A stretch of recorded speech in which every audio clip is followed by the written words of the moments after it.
அண்மை செய்தி. புதுச்சேரியில் தாவேகா தலைவர் விஜயின் ரோட் ஷோவிற்கு அனுமதி மறுக்கப்பட்ட விவகாரம் தொடர்பாக ஆலோசனையானது நடைபெற்று வருகிறது. மேலும் விவரங்களோடு இணைகிறார் செய்தியாளர் ஜெர்ரி. வணக்கம் ஜெர்ரி, இந்த ஆலோசனை குறித்தான முழு விவரங்கள்.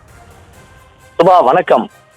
தமிழக வெற்றி கழகத்தினுடைய செயல்பாடுகள் குறித்தும் அடுத்த கட்ட நடவடிக்கைகள் மற்றும் ரோட் ஷோ குறித்து அக்கட்சியினுடைய தலைமை நிர்வாகிகள் ஆலோசனை கூட்டம் தேனாம்பேட்டையில் இருக்கக்கூடிய தாவேகா வார் ரூம்ல நடைபெற்று வருகிறது.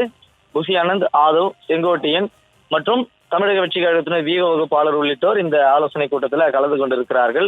இந்த கூட்டத்தில் விஜய் தலைமையில தான் நடைபெற இருப்பதாக ஒருங்கிணைக்கப்பட்டது. ஆனால் சில காரணங்களுக்காக விஜய் பங்கேற்காத நிலையில அக்கட்சியினுடைய புதிதாக கட்சியில் சேர்ந்திருக்கக்கூடிய செங்கோட்டையன் தலைமையில் இந்த ஆலோசனை கூட்டம் நடைபெற இருக்கிறது.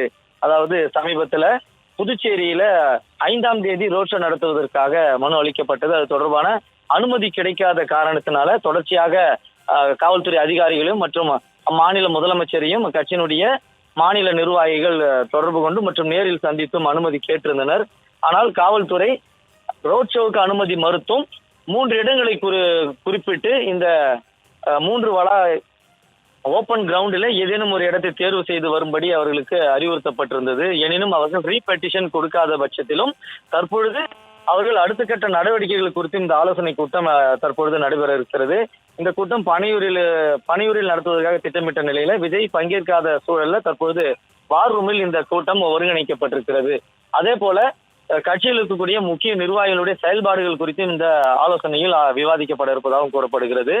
கட்சி தொடங்கியதிலிருந்து இதுவரை தமிழக வெற்றி கழகத்தினுடைய உட்கட்டமைப்புகள் குறித்து பல வினாக்கள் எழுந்து வருகிறது. அதுல குறிப்பாக 28 குழுக்கள் 27 பேர் கொண்ட குழுக்கள் நியமிக்கப்பட்டிருந்தது. அதிலும் குறிப்பாக மாநில அளவிலான பொறுப்புகளும் இதுவரை முழுமையாக போடப்படவில்லை.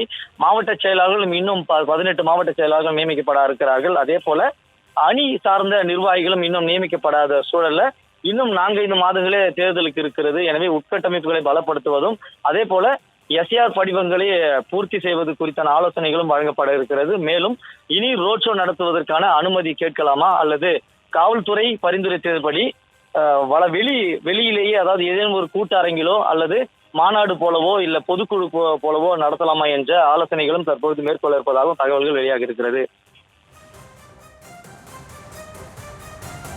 விவரங்களுக்கு நன்றி ஜெரி.